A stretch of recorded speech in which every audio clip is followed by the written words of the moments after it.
Neighbor from hell tries to steal our house, faces karma when her own actions get her slapped with $200,000 bill. Before we get started, let's introduce the main characters. Entitled neighbor will be called N going forward, and spoiled son of the entitled neighbor will be S for entitled son. There will also be the previous owner of our house, who will be called PO, though they have a limited part in this story. Also keep in mind while reading this story that from the time that we bought the house to current day was almost 15 years. So unless otherwise stated, you can assume that there was a pretty big gap between most events that took place. Let's get started. In order to properly build up to the climax and set the stage for the events that took place, first I have to give a little background. Most of this happened before we bought and moved into this house.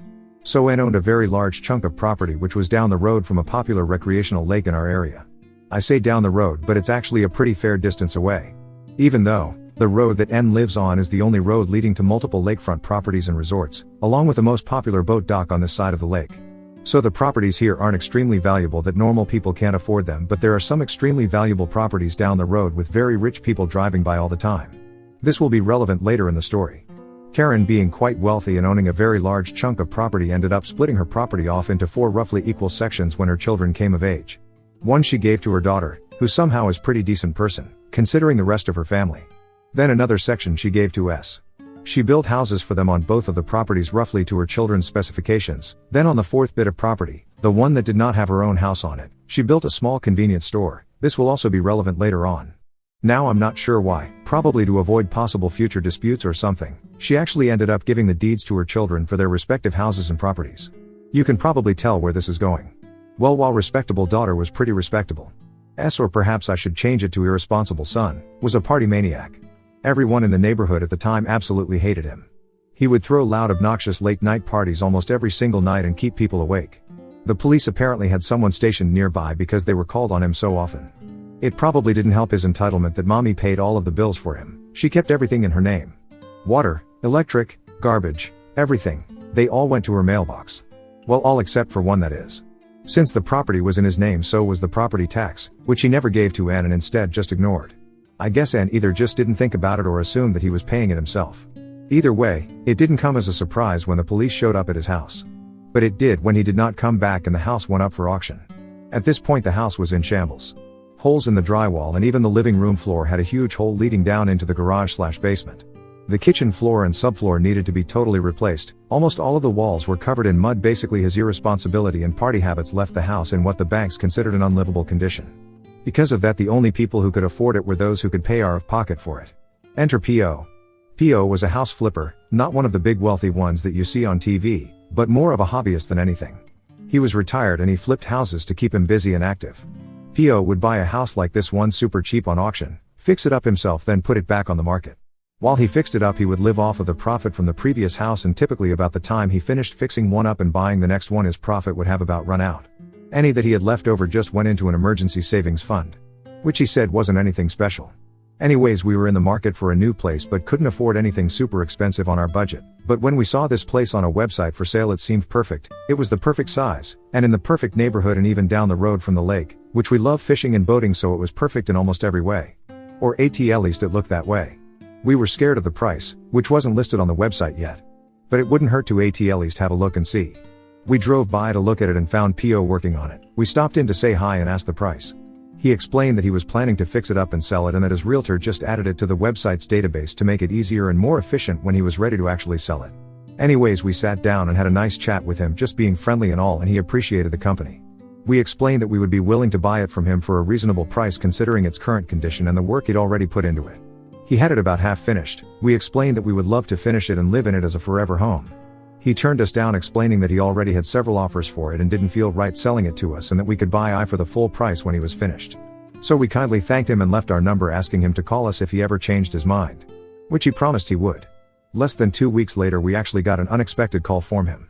He explained that his sister had come down sick in another state and that he wanted to go and be with her and would not have enough time or patience to finish the house. He explained that the house was not up to code, but if we could find a way to buy it, then he'd be happy to sell it to us for a reasonable price. We happily agreed and ran our looking for banks. We had a few connections from a realtor friend of ours who actually helped us find a bank willing to loan the money to buy the house with a few conditions attached. Basically, we would have 2 weeks to bring the house up to code, otherwise they could default on the loan and auction it off. After explaining the situation to PO, he offered to help as much as he could. He couldn't actually do any work to the house because he was in such a rush, but he explained exactly what we needed to do to bring it up to code and meet the bare minimum requirements, how much time and effort it would take and how much money it would cost. He even offered to help us out another way. We took out a loan for twice what he actually wanted for the house, and he gave us back the other half. We used that money for repairs to the house. After the work he'd already put in the house was so close to meeting code that we could probably have done it ourselves, but just in case we called in a few friends and got it knocked out in half the time.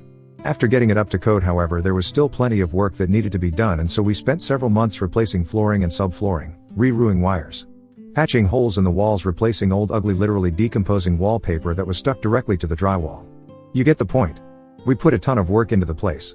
Then it was finally time to move into our dream home. It still had a few issues that we would fix down the road as we went on. But it was finally time to move in. We weren't even finished moving in yet when Anne came over to introduce herself. As we were working things out with P.O. in the very limited time that we had, he had warned us over and over about Anne and her entitled attitude. At first Anne was extremely nice, and we had no idea why P.O. warned us about her so much. Then it happened. As we were wrapping up our conversation, she explained to us in a very kind and compassionate way that our house actually belonged to her and that we had 30 days to get out. She said that she felt sorry for us since we were scammed so bad, but that it was actually her house and the P.O. had no right to sell it to us at all. We'd heard horror stories about people being scammed like that before, so you could imagine our terror when she explained all of this to us. We were horrified that we had put in all of this time and effort and money into this dream house, and now we were going to lose it just like that because we fell for some guy's scam. We thanked her for explaining it to us and being so nice, and said that we would talk to the bank and P.O. and get it all figured out. So that's what we did. We talked to the bank, who confirmed that P.O. was the actual owner of the deed. We spoke to the realtor, who also testified the same thing. We spoke to P.O., who explained that they accused him of stealing the house multiple times after he bought it on auction, and that he was harassed by her constantly over the house. Everyone that we spoke to had the exact same story. We even went up to the courthouse and confirmed that our name was on the deed. During this process is when we heard the backstory about S from several neighbors. N came by not long after this and asked us when she could expect us to be moved out, which we explained would never happen as we legally owned the property and it wasn't our fault that S lost the property. We apologized for the loss that she had and explained that we knew it was probably really hard to lose her family property like that because of her son's negligence, but that was not our fault and we weren't just going to give her a property that we bought with our own hard-earned money and worked so hard to fix up. Then N, realizing that we knew the situation, decided to go into a long sob story about how this property had been in her family for generations and that she couldn't bear to lose it, and how P.O. had stolen it from them when they were caught up in the confusion of their child being arrested. We asked why they didn't bid for the house and buy it back after he lost it. Considering that we bought it from P.O. for only about $50,000 and considering that he was still making a small profit on that even after all of the work and materials he'd put into it before selling it to us, they could have easily bought it for next to nothing on auction and had it back. Anne explained that she felt the house and property were being stolen from them and that they refused to pay for something that rightfully belonged to them. We apologized once more but explained that there was no way we were going to take a loss on the property, especially after all of the time and effort that we put into it and the additional materials that we bought for it just to make her happy. However, we were sympathetic with her situation and offered to sell the house to her for a very reasonable price, $100,000. Which, considering its location and how fixed up it is, that was still just over half of its total market value. We, after buying it from P.O. for $50,000 and putting an additional $30,000 into materials, plus several months of hard labor to fix it up, we felt that was a very reasonable price. We didn't say anything, but we would even be willing to go down to $90,000 if she wanted to negotiate with us. She immediately counter-offered with $40,000, explaining that she shouldn't have to pay anything at all for something that rightfully belongs to her. When we said that was way too low, she responded saying that she understood how much effort we put into it and that we had to buy a lot of materials to fix it up, so she would be nice and throw in an extra $10,000 for all the stuff we did to the house. When we told her that $50,000 was what we bought the house for from P.O., she got upset and called us liars and thieves, saying the house was a complete dump, that there was no way it was worth that much. Not only had she resorted to name calling at this point, but going as far as to call our dream home a dump after all the blood and sweat and tears, not to mention dollars that we poured into it. We were done with her BS and kindly asked her to get out of our house, explaining that she was no longer welcome here and that we would never sell our house to her even if she offered us double the marked value. She obviously got upset about this and threw all kinds of insults at us as she walked out the door. Later we found out that she was spreading all kinds of rumors about us throughout the neighborhood, saying that we stole the house from her and all kinds of other stupid stuff. At first we ignored it, thinking that no one would actually believe it. Then a guy pulled into our driveway with a gun, threatening us to get out now. We'd never met him before, but we had heard of him. He apparently considered himself to be the peacekeeper of the neighborhood and confronted anyone who caused problems like this. Most of the people in our neighborhood actually liked him, saying he was a pretty reasonable guy, and being a very rural neighborhood where plenty of not so law-abiding citizens live, most people greatly appreciated his presence. He actually did work hard to keep the neighborhood as peaceful as possible and did way more than the cops actually do, most of the time anyways. Just a note, Out neighborhood is split into two primary sections. One section is filled with mostly old retired people, it's very nice and peaceful, everyone gets along. The other is filled with the less law-abiding people further into the wilderness and away from prying eyes. We like at the edge of the peaceful part. Separated by about a mile or so of woodland and farmland, so hearing about him before and assuming based on descriptions that this was the same guy, we decided to test out that hypothesis. We told him that we had no idea what was going on and invited him in for a beer and chat. We allowed him to bring his gun but told him that we would be bringing our own as well. Almost everyone in my town has a gun. There are more gun stores than there are dollar stores if that says anything.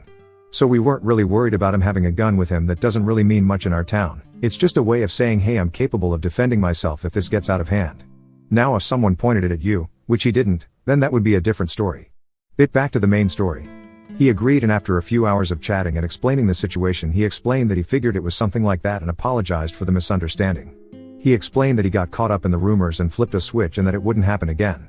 He also thanked us for buying it, explaining that when S moved out everyone was much happier. He didn't have to hear people complaining about loud music and drunk/high teenagers stumbling down the middle of the road in the middle of the night and nearly getting run over.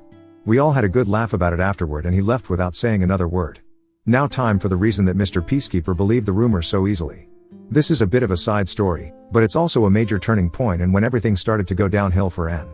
I also want to add that the events of this side story do overlap a little bit with the events of the next part of the story. But let's get on to it. So I mentioned that N split off 1/4 of her property to build a convenience store. Well, this store was extremely popular in the neighborhood. And being right in the middle, basically it was in a perfect location. It wasn't popular for their prices, they actually overcharged for everything by quite a bit, and it wasn't popular for their customer service either, which included and was mostly limited to thank you for your purchase as you walked out the door. Sometimes they would give you a refund though if you found mold on the food that you bought from them, so that was nice, I guess. Anyways, they were so popular because they were the only convenience store for miles. If you had to buy groceries and didn't want to drive all the way to town, then they were just a skip and a hop away for most people. Heck, we even put aside our differences and shopped there on many occasions. I mean, they were literally next door to us after all. But aside from that, the popularity of their small store allowed them to build up quite the reputation in our neighborhood. A very positive one. Everyone wanted to keep their convenient little store, and they would dare anyone to try and take it from them. I suppose I could kind of see the sentiment there. And that's back when everyone thought that N and her family were pretty good people. So when N started spreading rumors, people tended to listen. The rumors about us stealing an entire house from her just blew over because everyone knew that was just ridiculous. But for the most part, people still trusted her. But people did believe the other rumors, and trust me, there were plenty. But they were mostly small petty stuff that no one ever cared about. Let me just say that even assuming all of the rumors about us were true, there was much more that could be said about some other people in our neighborhood. So no one ever paid any attention to them.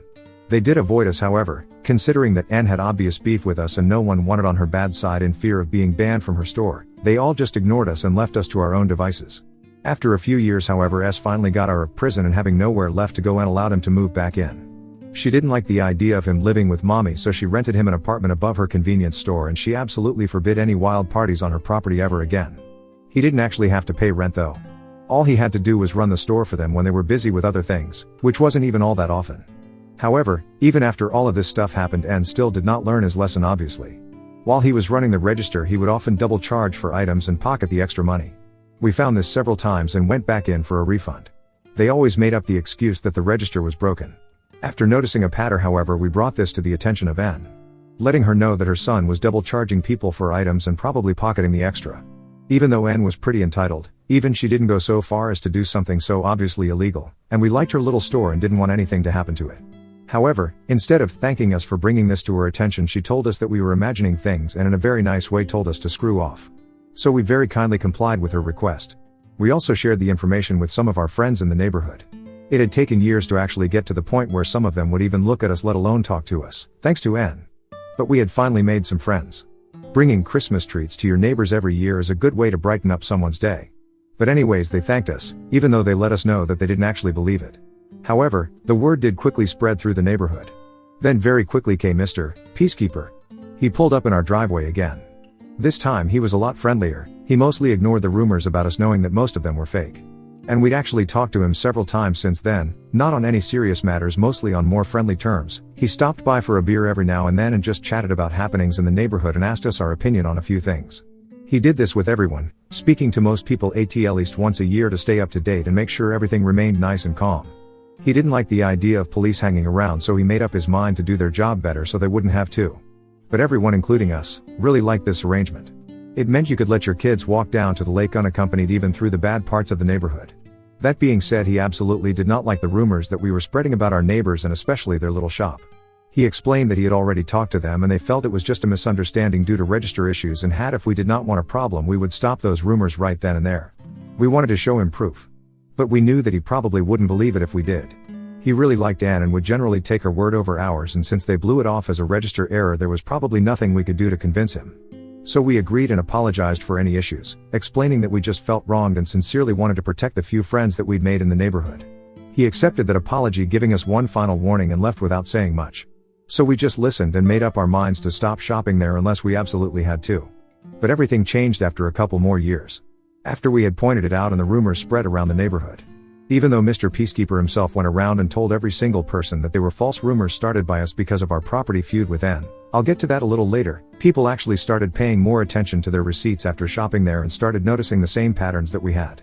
Over this time, S probably pocketed until amounts of money, and N definitely knew about it but chose to do nothing, and just try to silence people with rumors. However, the thing about small country stores like that, they are completely dependent on their regulars that live in the neighborhood that they are set up in. During the warmer months when people are vacationing and having fun, they make a huge profit, but not enough to sustain themselves through the winter. And then it happened. Mr. Peacekeeper finally connected the dots. And boy was he angry. We could hear him all the way next door cursing out S to his face and N there with him. You can't even imagine how satisfying that was. But that was only the beginning. Not only did he go off on them but also went door to door that same day and let every single person in the neighborhood know exactly what they were doing, even taking a pile of receipts with him to show anyone that wanted proof. Now if there was anyone in the neighborhood who was trusted more than N, it was Mr. Peacekeeper. Literally in the course of 24 hours he had completely ruined their business. Everyone in the neighborhood stopped coming. They still did pretty well over the summer months because of vacationers and winter birds that didn't know anything. But when winter hit and those crowds were gone, they started hemorrhaging money. After 2 winters they were forced to close their store for the winter months. However, that also meant that they had to throw away more than 90% of their stock every fall and buy it all again fresh every spring.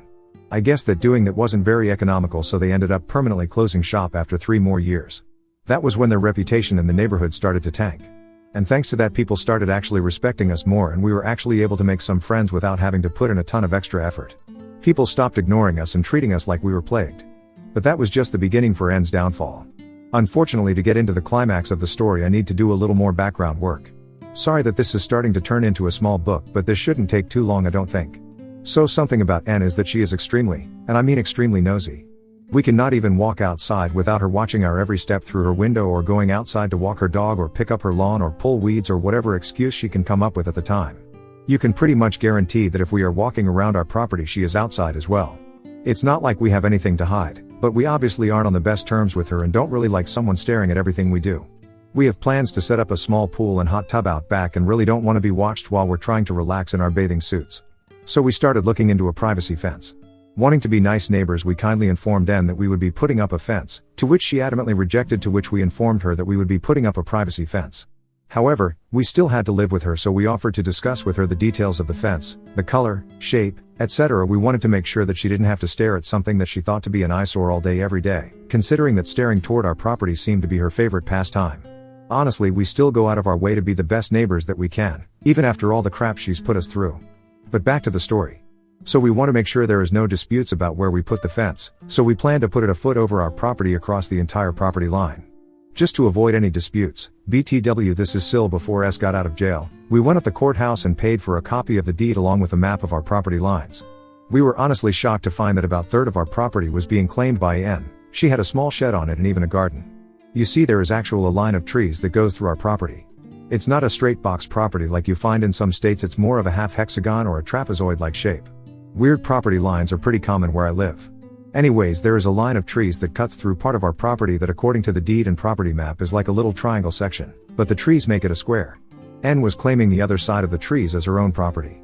When we brought this up to her, she completely freaked out again, calling us liars and thieves and all kinds of other stuff. We didn't really care too much about that property because we had lived here for years thinking that it actually was hers. So to make things easier on everyone, we offered to sell it to her, or to even trade for a portion of her property. There was a portion of her property that connected with ours that was extremely inconvenient to take care of, and extending it out a little would really make it easier to deal with, not to mention it would give us more room to do stuff that we wanted to do. She flatly refused, saying that she would never pay for something that already belonged to her, and she wouldn't even think about giving us her property for nothing, especially after we already stole this property from her. Since then there has been a huge ongoing property dispute between us. Now something about the place I live. As I mentioned previously, it's a very rural area with many strange property lines. And property lines are very often not cut and dry. Many deeds are hundreds of years old, and instead of saying X feet in Y direction, they use temporary landmarks like large oak tree to large rock next to stream. Many of these landmarks could be describing multiple things, or could even have disappeared over 100 years ago. So to say that there are a lot of property disputed in our area would probably be an understatement. That, along with the fact that at times a very small portion of property can go for a lot of money in some situations, has led our state to create a lot of very strict laws and regulations governing property disputes, surveyors, etc. As a side note, just a few years ago a landowner won a property dispute against a very large corporation over just 0.1 acres of land that coasted the cooperation and earned the man over $1 million. Back on topic. All of that being said, our property lines were pretty cut and dry since she created them herself fairly recently. However, that does not change the fact that laws regarding it are very strict. Particularly when it comes to surveyors. So a surveyor might be easily bribed by a large corporation facing the loss of millions of dollars for a tiny piece of land like in the example above. But that's not fair to the proper landowner. So how do you balance for that? Well, you make it so the surveyor has everything to lose from lying, and so does the person who bribed or blackmailed them. The laws in our state determine that if a surveyor, even by honest mistake, gives a bad survey by even a few feet, not only can they be given a hefty fine, but they will also lose their license and never be allowed to survey again in the state. On top of that, they must notify and refund all of their clients for up to 10 years before the incident occurred. The clients then have the option to request an additional survey by a non-affiliated surveyor at the expense of the original surveyor. That's every customer, up to 10 years prior to the incident, and every one since then as well. If they were not found to be accepting a bribe or blackmail, then the previous clients can also sue them for any damages that were caused by any changes to the property line due to their bad survey, as well as charging them appropriate rent for any property that the surveyor may have left out during that time. If the surveyor was found to be accepting a bribe or blackmail, then all damages and additional fees goes toward the one who bribed or blackmailed them accordingly. This, along with the loss of time and money from being in courts and the general hassle caused to them, makes it so that surveyors in my area will actively avoid anything that even resembles a property dispute. So when a dispute occurred, you can imagine that it was not as easy as making a phone call and getting a surveyor down here. It was also an unexpected expense as well. Unfortunately, before we could find someone and found someone, and I guess she bribed them or something because they gave the property line exactly how Ann described it. Well, except for one little part that she didn't like. I guess she didn't mention that to them. Our property apparently stretches to about a foot from her house. Oh, that was fun to play around with. But that was nothing near the property that she is literally trying to steal from us. Now whenever we are able to find a surveyor, she always seems to nonchalantly introduce herself to them and mention that she already had her portion of the property surveyed, and throw in a few subtle hints that there might be a property dispute involved. This instantly scares off anyone who might be interested in surveying our property. After explainable what that could mean for them, I'm sure you understand why. Oh, did I forget to mention that the land markers from the bank surveyor when we bought the property conveniently disappeared before we actually moved in? No? Well, they did somehow. I wonder how that happened. Guess we'll never know. Well, anyways. At this point it would probably cost us as much as that piece of land is worth, or maybe even more, to actually hire a surveyor if we can even find someone willing to do it. Which everyone we've found so far has given us absolutely ridiculous quotes, for obvious reasons. I mean, they are basically putting their entire lives on the line here. But we are currently saving up to try to hire someone. And that brings us to just a few months ago, the climax of this story. Sorry for the long backstory, but let's get to the main event now that we are fully caught up on the situation at hand. So a few months ago there was a very bad storm which ended up knocking down a tree on the disputed property. This tree was actually right next to the road, so when it fell it destroyed part of our other neighbor's property, the one that lives across the street from us. That's not all, it also totaled someone's brand new sports car while they were driving down the street. Thankfully no one was hurt during all of this, but the cleanup did take several days. Just enough time for us to receive a bill in the mail for over $200K, literally more than our house and property was worth after we fixed it up. Malicious compliance. So just a little more backstory for anyone who might not know. Most property or home insurance will not cover damages to other people's property, that's typically on you. And even if someone is in public property, like a road, if your property damages theirs and you could have reasonably prevented it, for example, cutting down a tree next to the road before it fell in a bad storm, then you are 100% responsible for the damages caused by it. Well, at least that's how it works where I live. So when we got the bill in the mail from unknown rich person's insurance company for their totaled sports car, we called them up and very kindly let them know that the tree that fell was not on their property. They asked us a few questions and said that they would investigate the matter and get back to us. About a week later we received another letter from the insurance company with a copy of the deed, and the property line printout with the tree in question circled in red showing that it was very clearly on our property. They were demanding full payment within 30 days of their first notice or they would be taking us to court. That was about 2 weeks give or take at this point. We called them again and explained once more that it was not on our property. At first the agent argued with us a little, explaining in much nicer words than I'm going to use, that someone would have to be brain dead to believe that the tree in question was not on our property, and that it doesn't matter how off the property line on the printout might be, it would be completely impossible that anyone would ever be stupid enough to believe it was that far off. We simply gave them the number to the surveyor that N hired.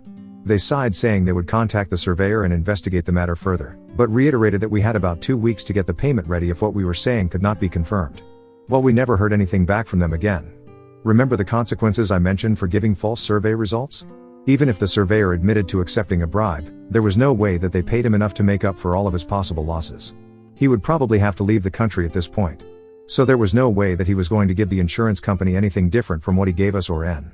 We called the insurance company later to see what we could find out about the issue. The agent seemed pretty happy reading through the notes. They couldn't tell us too much due to confidentiality reasons. But they could tell us that N obviously disputed the claim, just like we did, saying the property did not belong to her. And that the surveyor confirmed the results with them. And that considering that we were not arguing with the survey results and that the surveyor was hired by N themselves, there was no reason whatsoever for the insurance company to believe that the results were false. As long as we aren't disputing the results, then the full responsibility for all damages caused by the fallen tree should be on N. They couldn't say anything more than that though. We were satisfied with that much. It was about what we expected. The aftermath. So as you can probably tell from my backstory, N didn't have a huge problem paying the money to the insurance company, though they obviously were not happy about it. We don't know how much money they have or had saved up, but it seems like it was enough to pay it off without having to sell any more of their land. Since then we've mostly stayed quiet about the property dispute, but we are still considering saving up to hire a surveyor to get our land back. At this point it's more about the principle of the matter than it is about the actual land. As far as N goes though, we can tell whenever she looks at us now that she is definitely not pleased with us. She does not seem like that fact that we let her have our land for some reason. It's free land, how can you complain about that? LOL. At this point she could try to spread rumors about us, but it would probably backfire, as we've made friends with a very good portion of our neighborhood and nobody trusts N any longer since they found out that S was literally stealing from everyone in the neighborhood under their noses and they knew about it and did nothing to stop it. N is basically stuck between a rock and a hard place at this point, and we're just sitting back and watching the fires they started burn them to the ground. Can't wait to see what happens next. Oh, this is just a little extra for anyone who wants some extra fun. While we were contemplating a privacy fence, we decided to put up an invisible dog fence for our dogs. For anyone that doesn't know what that is, it's a small electrical wire that you bury under the ground. Then you attach a special collar to the dog's neck hat. If they get too close it will let out a beep that the dogs really do not like. If they keep going it will apply a very mild shock to the dogs. We don't believe in shock collars, so we had to be convinced first, and one of us actually held it and waked across the line. It was something that you could feel but didn't really hurt, just left you a little tingly. Anyways, you're actually supposed to condition the dogs to the beep before you just let them loose with it, so ideally they would never even feel the shock in the first place, they would just hear the beep and turn around. We tried to do this so that we could let our dogs roam around our yard and not be cooped up in the house all day. But at the time we could not afford an actual privacy fence yet. We had it well into our property, partly because it wasn't that long, and also partly because we wanted to avoid our dogs getting anywhere close to N's property. N must have thought we were marking where we wanted to put our privacy fence or something, because she accidentally ran over it with her lawn mower, even though it was more than 5 feet past what she claimed to the B property line. We all learned that day that electrical lawn mowers do not play very well with electrified wires. Her mower was completely trashed. Every electrical component was ruined. She had to buy a whole new mower. Just because she wanted to be petty and run over our markers. The best part about it is that since it was so far over the property, like, she had no way of trying to blame it on us. She did obviously try to spread her rumors, but they didn't go very far. It would have been so stupid to blame us that she didn't even try. She never even asked us to buy her a new mower or anything. I guess she knew how we'd respond if she did, LOL. Anyways, hope y'all enjoyed the story. I have another one coming up about a different situation, how my mother's malicious compliance cost her company over $100 million and got her entire department completely and permanently shut down. But it's late and I'm going to bed. I'll tell that story tomorrow or something. Be looking out for it.